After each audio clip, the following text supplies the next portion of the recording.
LED light strips line the new Boulder Bridge in downtown Tulsa. They even change color at night. Or at least they did. You can't see the lights right now. That's because just months after those lights were installed, they stopped working.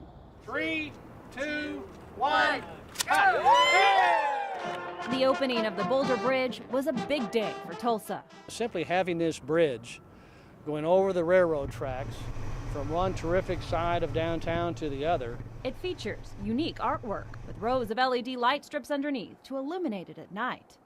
But just 8 months after the opening, the rows of LED lights stopped working on the bridge's west side. The lights were part of a grand plan to make the bridge an artistic landmark in Tulsa. It's a bridge with a lot of history. The Boulder Bridge was built in 1929. In 2009, the bridge was torn down for safety reasons, and the rebuilding project began. 4 years and $8 million later, the Boulder Bridge was open once again. One of the engineers on the project, Terry Ball, says the city hired a contractor to put in the lights, which cost $462,000. The project was paid for through a sales tax and bond money. When the lights on the west side stopped working, Ball says the contractor checked it out. And there was a device that was burned up, and he sent it back to the factory to have it looked at, and they put a new one in. But the factory said that they'd either seen a lightning strike, they think, or a surge. The 2 News investigators obtained emails and letters to the city from the light project contractor, subcontractor, and an engineering firm. All 3 cite lightning as a possible or likely reason for the destroyed LED light strips. Well, the 2 News investigators found out that the city didn't have one key component that would have helped out in a possible lightning strike situation. It's something many of us use every day: a surge protector.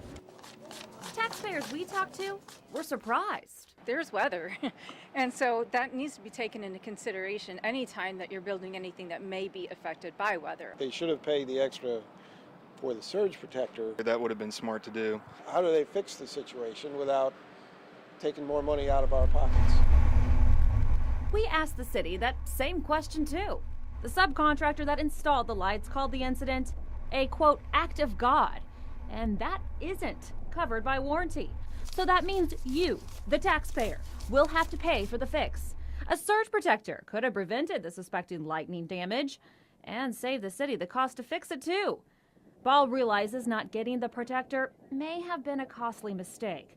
In fact, after our interview, Ball said the city turned off the east side lights as well until a surge protector is installed, saying they, quote, don't want to risk any additional damage. The city spokesperson says they don't know right now how much it will cost to fix the LED lights. They are also looking at the price of surge protectors. We did too.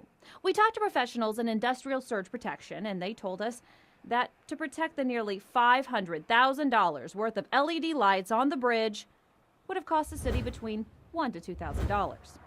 The lessons learned this time around, Ball says, will be used in the future. That would be one thing we would talk about with design and see about on future ones to make sure that we do have that, because when you do have elevated surfaces like a bridge is, it may be prone more to the lightning. A dark spot in a project that was a decade in the making. The 2 News investigators will continue to track your tax dollars and find out just how much fixing those lights will cost you. In downtown Tulsa, Marla Carter, 2 News works for you.